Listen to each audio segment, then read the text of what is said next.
it's amazing. I'm reading this book called The Killing of the Witches. It's by Bill O'Reilly, and it's where I'm learning a lot of this stuff. Like, for example, marriage was never actually religious. So when you see these people that are like, marriage is between a man and a woman, and it is like, it's for God, and like they're just anti-gay everything. Right. It's like, actually, marriage was considered a civil, like a civil union. It had nothing to do with God or religion for a very long time, not till the 12th century. So there were only two religious practices. One was baptism, and the other one was communion. That was it. So what was the point of marriage then? It was financial. So it was just like financial, then also like duty bound relationships between different families. So if like this family has something and this family has something, and together that makes more sense. It's like a partnership essentially. Yeah, it makes a lot of practical sense. Yeah. So that's all it was. Wow, Fox News' Bill O'Reilly wrote this? Different one, I think. I think it's a different Bill. I'm like, wow, that's really out of Bill O'Reilly's wheelhouse. I know. I thought the same thing. I think it has to be a different Bill. There was no picture on it, but yeah, it's amazing that things from that long ago still have their roots in how much of our behavior exists today. And I always get back to. Like, you have to ask yourself, why are we more fundamentally okay with violence than we are with sex or nudity? So you can have a mass shooting scene or a super gruesome scene in a film, and it'll get a PG-13 score. If you have even non-sexual based nudity, so just like a nude scene that's not sex-based at all or sexualized, that's automatically an R or an NC-17. Right. And why? Like, why is that? So, like, I'm part Japanese. Japanese culture is really interesting, especially when it comes to, like, sex and nudity, because sex is heavily censored, right? Like, everything's pixelated.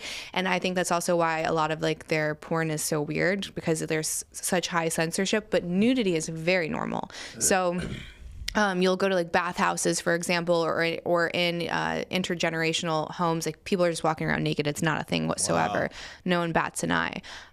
So I don't know. It's just interesting to me because you have a choice. If you have free will, you have a choice, and you can say, do I want to keep these things or not? And does this make sense for me? But everyone just so blindly steps into like, all sex is bad, all nudity is bad. None of it could possibly be art. People are trying to obviously get it out of the First Amendment and say like, we need to like all of this was a mistake. I think it was Miller versus California, and then Larry Flint versus the people. Right. Well, I remember seeing my grandma's titties accidentally when I was like 12 years old. Yeah. And because I think maybe her bush too. She was like putting on her bathing suit. We were all like, we were at her house, and we were all going to go into the pool. And I'm glad I don't have to see that walking around. You know what I mean? That would be horrendous. But if you were used to it, you wouldn't think of anything. Like, you would probably ask a question when you're little, right? Because kids are inquisitive. But after your questions were answered, you'd move on and be normal. Yeah, titties were, out and about until clothing, which was like not that long ago. 1,000 years ago in Europe. They were swinging tits and hammer in South America like until the Spanish came. So you're right. No, it's way more natural to be nude than clothed biologically. Can we say that? Yeah, I would say so. But look, I have a shitty body, so I'm very happy to fucking put on clothes. You know what I mean? Like, it's what makes me attractive is the fact that I can fucking look half okay. You know what I mean? In these clothes that make me look bulky. Right. Yeah, just add layers. It's good. Yeah, exactly. It works out. Yeah, dude.